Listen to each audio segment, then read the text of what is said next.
Hello, and welcome back to another Minecraft Let's Play video with me, Elven Dragon, here in Feed the Beast Skies 2 on Shadowlands SMP. So, last episode, we ended up jumping into the end, ended up getting ourselves a Draconic Bee, getting them set up over here in their own simulated hive with a block upgrade. And, well, we didn't end up finding an Ender Dragon like we originally planned, because there wasn't one, because apparently it's a shared end. So, instead, we went and did some exploration. We got a few things that we were going to need. Got Dragon's Head to get some Dragon's Breath so we could actually get the Dragon's Egg for our Draconic Bees. And since then, as you can see, I've just been working on decorating more of the island. So, our storage building now has a roof. Our villagers also have a roof. Our little enchanting setup is quite a bit better situated. It also has the start of a roof. So it now has all the way up to draconic end shelves. And there we've started getting some of the other shelves that we are going to need. And our next thing for that would be getting a better source of experience. But today, what I think we're going to do is we need to start getting into a source of power. We've done all of this without any source of power except for our little coal generator that is just powering our bee breeder and centrifuge. And we definitely need something bigger if we want to get into some more of the mods, which we're going to have to do if we want to go and try and do the end game part of this pack. Because we have a quest book which has this Feed the Beast pyramid, which I would like to be able to do. Now, I've looked into some of the stuff on this first layer here, and we need things like this dissolution chamber and a bunch of different things. I actually probably have some of these or could easily get them. This things like this realized transcendence, which true consciousness can only be achieved by those who peer into the abyss. So we'd have to further progress into Malum for that. But there's things like this Omega Dragon Egg that we're only missing a few things that we can't get right now. Really, this whiff of magic, which it looks like we're just missing a Rowan sapling, or Breath of the Goddess. Okay, that could work. Or just ender pearls and clay jars. Okay, that's actually pretty easy. The other thing we're missing is we need this Kraken Shell fragment for this Kraken Shell. And that calls for a slime pearl and more squid beaks. Which we get a decent amount of squids from our river. It's the slimes that we're missing. But what I think we're going to get in today is we're going to start working on mechanism. And the reason for that is that mechanism will give us ore quintupling, so all of our essence that we're getting, and which is just giving us raw ore, we can now increase that dramatically in the rate of return for ingots, which will be very important for things like our iron, that we're going to need a lot of steel for stuff. It'll help with our copper, that we have a decent amount right now, and it'll help quite a bit, especially since our combs just give us raw ore. So all of the raw ore that we get we'll be able to process, hopefully. And it'll also help give us a decent power source for powering things like an AE2 computing system and some of the other tech mods. So I've gotten a bunch of stuff marked out that we are going to need. We've got a whole thing here for AE2. We've got some stuff for industrial foregoing that I want to get into. And we have our mechanism section here, which for that, I think we should just be able to jump right into this metallurgic infuser. We'll get the heat generator as well as a source of power over in the actual section. But if we start with this metallurgic infuser, we can start kind of getting some of the stuff a little bit more easily. I think we pretty much have everything that we need for that. All right, so there we go. One metallurgic infuser, in which case we can just take some coal here. We can take a few things of iron. I don't know how much this is actually going to get us. It's been a while since I've just used coal directly into one of these. And if we set that up there, good, that's that in. And we are definitely going to need some more coal for that. Next thing we really want to get is this enrichment chamber. So we're going to need 4 things of steel. And we need these basic control circuits. So that's just a few things of redstone with some osmium. We don't have very much osmium. I did go and make osmium seeds though, so we have a source of osmium. in order to get more stuff for that. But it should go fairly quickly. It looks like it's running decently well here. And we just have to wait for that to infuse. Main reason we want this enrichment chamber is this will allow us to get more stuff infused for the resources we put in. So instead of 2 coal per steel, we instead will get 4 steel per coal, which will help quite a bit with what we want to do. So I'm going to go get the resources we need to craft that up, and then I'll be back. All right, so there we go. We now have the enrichment chamber. Gonna use that to enrich one of our coal already to get 4 steel. And we went and got ourselves our steel seeds. Now we'll be able to get that without having to wait all the time for steel to craft up. And when we need tons and tons of steel, it'll help quite a bit. But we do need to get a few more things. I do want to get this heat generator just for a little bit of passive energy generation that isn't dependent on us putting in fuel. It's also a wind turbine that we can use. I like these a lot. They're a little bit more work. Need some infused alloys for that. But they are also completely passive and they produce a little bit more energy than the heat generators. So I think we're going to go for that. We just need 1 redstone for 8 copper. Going to work so much nicer, and hopefully our little coal generator here has enough power because we have this thing completely surrounded right now.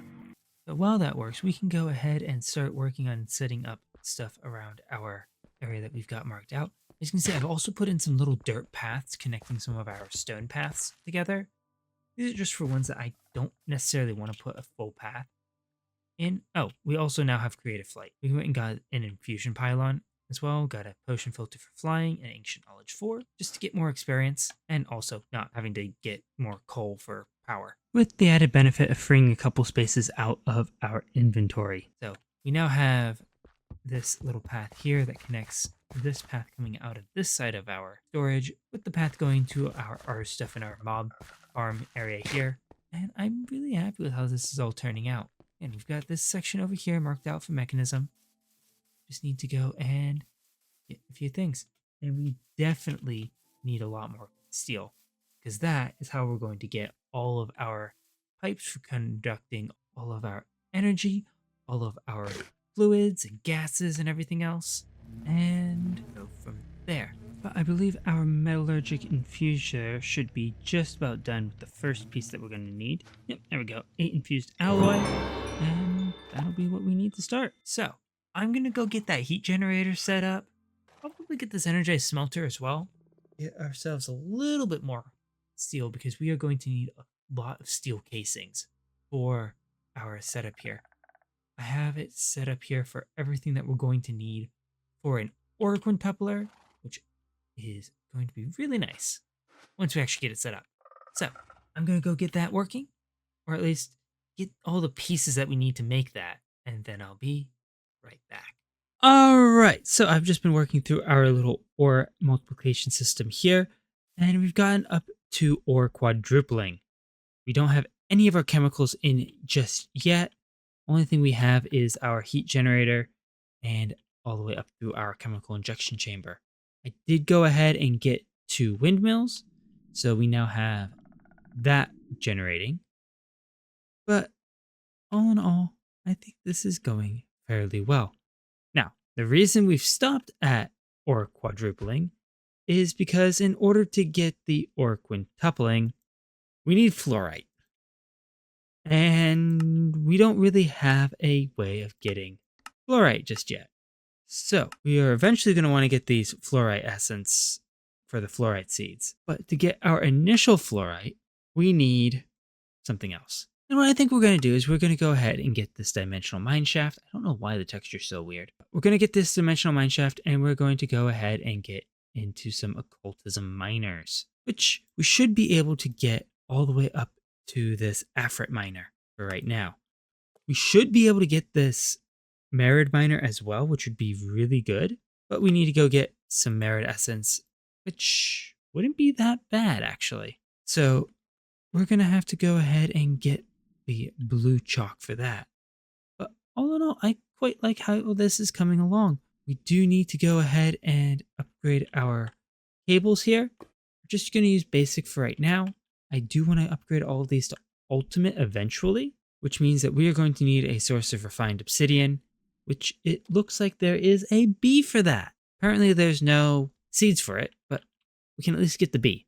So in order to get this merit essence, we're going to need some prismarine. We're going to need a ghast tear, which is one thing we don't have. We should be able to get that with this ghostly bee, except we need a ghast tear to spawn the ghostly bee, which means we need another ritual. Fortunately, cultism has a thing to spawn a ghast. So we need some magma blocks, some soul sand, netherrack, diamond. Good thing we have plenty of those. And a bit of lava. So that shouldn't be too bad. All right, so we've gone ahead and set up 2 different rituals here for our stuff. So this should be our dimensional mine shaft. So we'll just go and set that to craft for right now. Now our other one here should get us our merit essence, which means we need to use the trident, and that we'll start that one crafting. So when we do that, we're going to capture the merit that spawns, because I want to get that captured, because this will also spawn a bunch of guardians, and I'd like to take care of those before we fight the merit, because this is an open area, so we'll have to deal with those jumping out. But if we can get the merit captured, we can kind of contain it a little bit better and deal with the guardians first. So there we go. We've got our dimensional mine shaft. Texture's a little weird, but to figure something out with that. I don't know where we're going to put it, but we can figure that out a little bit later, because it looks like our merit summoning ritual here is just about done. It's just the last item there, so it should be finishing up any second now. There we go. There's our merit. And now we can deal with the guardian lasers are apparently doing constant damage. Lovely. But okay, those guys taken care of. Hopefully they don't all jump off the edge. And that apparently worked quite well. So now we can go and fight this guy. Let's go up on top of the island, because it's a little bit larger area here. Should probably have a better arena for fighting these guys. But we'll just go here. We can go and do that. This should go fairly quickly, since we have a nice premium sword. I did go and put looting 3 on this thing, so we should be able to get some decent amounts. So just 3 merit essence. And now if we do that in our crafting inventory, get our impure blue chalk. Now we can basically do all of our merit level crafting. And that is pretty much all the chalk that we are going to need, with the exception of the ones for runs as constant and the other ritual we still don't have in place. So the next thing we have is basically to enchant our magic lamps. So we'll get different miners in here. So that just needs gravel and an iron ingot for that. Go and stick our mine shaft here, I think. Yeah, you can see where the original model is, and it's just, I don't know what's going on with that, but should be pretty easy to do. I've gotten plenty of our Isium that we need for our pickaxes for that, and that should be fairly easy. Now we are going to need to get a few things for the later ones. I do want to go and source a actual source of totems of undying, because we need that for the merit. So we're going to have to go find either an evoker, or we can use an occultism ritual to summon a wild evoker, which should at least get us the first one that we can use. And I think we can put that guy in a jar and then use our Drigme to get more totems of undying from him. Not quite sure. Have to play around with that, which means that we are going to need more chalks, because that is the ritual that we still haven't set up yet. So I'm going to go ahead and infuse all of our miners, at least up to the Afrit level, and then I'll be right back. All right. A little bit of work later, we now have an evoker over at our Drigme, so we get plenty of totems of it dying. And we can go ahead and find our merit master miner. Now I do have our little ritual here for the final one that we need. Still missing a couple chalks and all of these items here that we need to put in. But not going to be doing much with that just yet. I want to get our miner set up first. And one of the things that we're going to do is, if we do a bit of a redstone line like this, that should automatically shut off once this gets too full or our miner gets too damaged. We are going to have to set up a thing to take out our mined blocks, but that just means that we have to move this out into a different spot. Since if we leave it here, we'll either have to do something with our cave wall that we've already got put in, and if you try and pull stuff out of the top, it'll just pull out the miner instead of the mined blocks in order to get that done. So we'll use a item pipe. Should have one somewhere on us. Didn't use all of those. And we can just go and put that here. That should connect there automatically. And we can configure that, put that into a chest. And we'll have all of our ores just go in there, and that'll keep going. At least until either the chest fills up or the redstone shuts it off. So with that now set up, we can now focus on getting our miners crafted. What we're looking for, and part of the reason I wanted this merid miner, is because we can use this to get this Eldritch Ancient miner, but we need this mining dimension core piece, which can only be gotten with the merid miner. Or probably the Eldritch miner too, but the merid miner is the one that we need to get it with. And this also just gives us better stuff, because we'll get more with this than we would with the lower levels of miners. And I believe it also works a little bit faster than the lower levels as well. And hopefully this gets us our ores fairly quickly. Looks like we got some osmium and coal already. And again, you can see that's just gonna start sending out a signal. Once that goes all the way back to the miner, it will be shut off. So I'm gonna take a look at this, see what we get. Hopefully we get the ores that we need soon, and then I'll be back. All right, so gone and gotten the refined obsidian bee. So while we wait for that to craft up, time we started getting some of our fluids and gases that we need in some of our machines set up. And for this section here, we need two different ones. First is oxygen. That's going to be really easy. We have an electrolytic separator that we can make. Just is going to take a little bit of iron that I don't have on me. So that's going to be simple. The more difficult one is going to be hydrogen chloride. And for that, we are going to need a thermal evaporation chamber. We're actually going to need a lot of these thermal evaporation blocks. So we'll go ahead and put a section here. So these are 4x4 structures, and we are going to need a few more things. So we need the controller here, which we don't have enough stuff yet for. And we need these valves. So we're going to need two valves, one for water in, one for water, or rather, brine out. I'm hoping we can put them on the bottom here. And what we'll do is we'll go ahead and just have our pipes going out underneath our island here, so you won't have to see them, which is my goal for this thing. Normally for Mechanism, I find it to be a pain to decorate because you have pipes everywhere and it just doesn't look great. So my goal is we try and get some of those taken care of. So we have our little section there, and now we just need the controller and a few solar panels, and those are going to be expensive.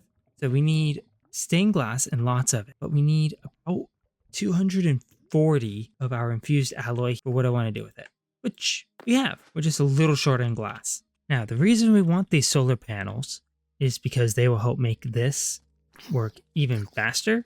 And as an added bonus, we can take all of the power that those create, feed it into our system, and that'll give us an actually decent power source. At least for a little bit. We're definitely going to need more. And we are also actually going to need two of these, because we are going to need another one for lithium eventually. But we can work on that later. I just want to get that marked out so we know where that's going to go. Decorating this and turning this into kind of a building is going to be a bit of a pain, just because of how many machines there are and how we have these set up. Not sure how we're going to do it, but we'll figure something out. But we need to make sure that we get all of our machines in first before we can decorate it. That way we're not having to redo the building later. So we have our sections here marked out. Do this one here, that'll be our brine, and this can be our water.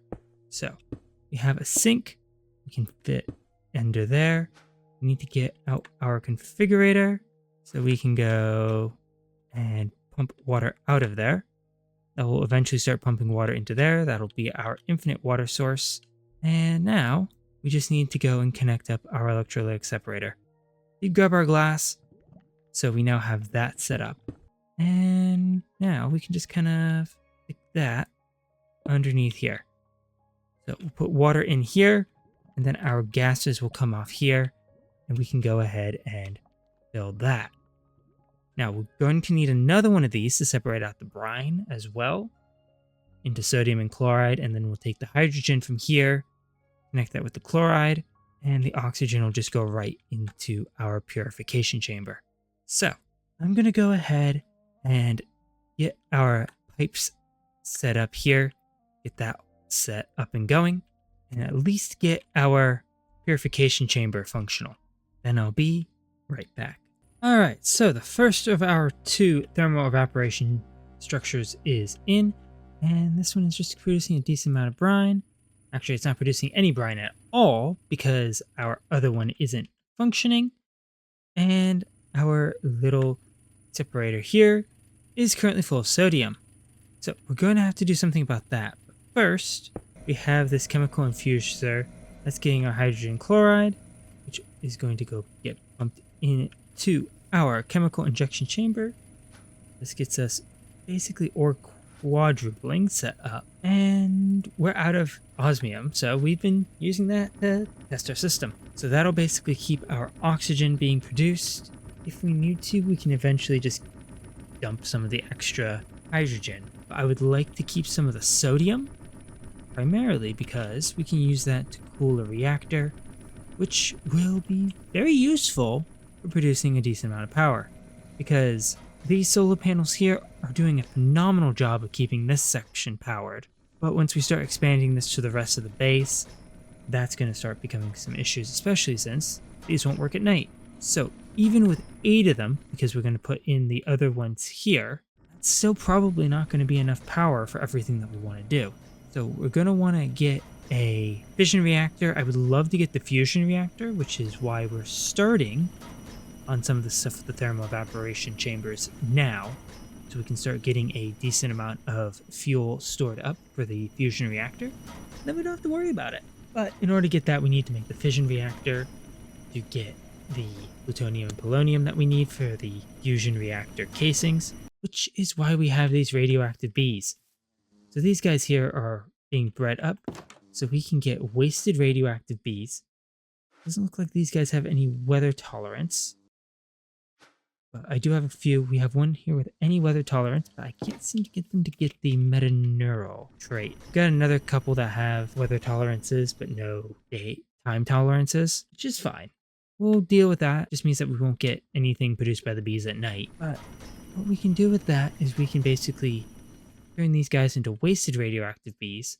I managed to get a couple of antimatter pellets from a reward in the quest book, which means we can get 4 hives of these around 1 antimatter pellet.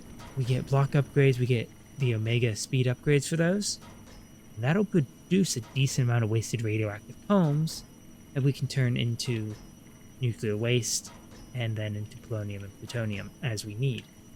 We just need to set up the reactor to get a little bit of waste to kickstart the transformation of turning all the radioactive bees, and we're going to need about 20 of them to fill those hives into wasted radioactive bees. So we have a little bit of work to get there first, but first, again, we want to set up our ore multiplication system because then we'll be able to get more resources. So I'm going to stick that in there. That'll hold a little bit of sodium. We can upgrade that as we need to. That'll at least keep this going for a little bit longer, especially since we need a lot of osmium still, because we need another 3 of those tanks, which looks like we have enough osmium for that now. So we can go ahead and craft those. And then we should be able to get our 3 final machines that we need for the ore quintupling, which means all we need is a little bit of sulfuric acid, which shouldn't be that bad. We have sulfur seeds so that we can go ahead and make that. And then this will be all set. So we just need to get that set up, which we do have the sulfur seeds. I also know how to basically set this up so that we have automatic production of this, especially since we have the ability to just automatically produce cobblestone. So we can basically just automate the sulfuric acid production for all of this. And then we'd never have to worry about it again. But for right now, what I think we're going to do is we're going to at least just get basics set up so we can just put in some sulfur and go from there. And get our other thermal evaporation chamber up and running. So, we'll go ahead and work a little bit on that, and then I'll be back once we've got this fully functional. Alright, and there we go. We now have a fully functioning ore quintupling system here. Started to back up a little bit of our sulfuric acid production here as well. And we now have both of our thermal evaporation chambers here fully functioning, and we already have 10 buckets worth of lithium, which would be good. We just need to process that up so we can get some of our fusion reactor fuels. But I think that for now, that is probably going to be about it for today, because we are going to need to do a lot of work to get a bunch more resources. And right now, these 8 solar panels are plenty of power to keep this running just fine. Definitely going to need more when we start adding in more stuff that calls for power. But for right now, and I think that that is probably going to be it for today. So thank you all so much for watching. If you enjoyed the video, please leave a like and consider subscribing if you want to see more of what is going on this island. And I will catch you all in the next one. Goodbye.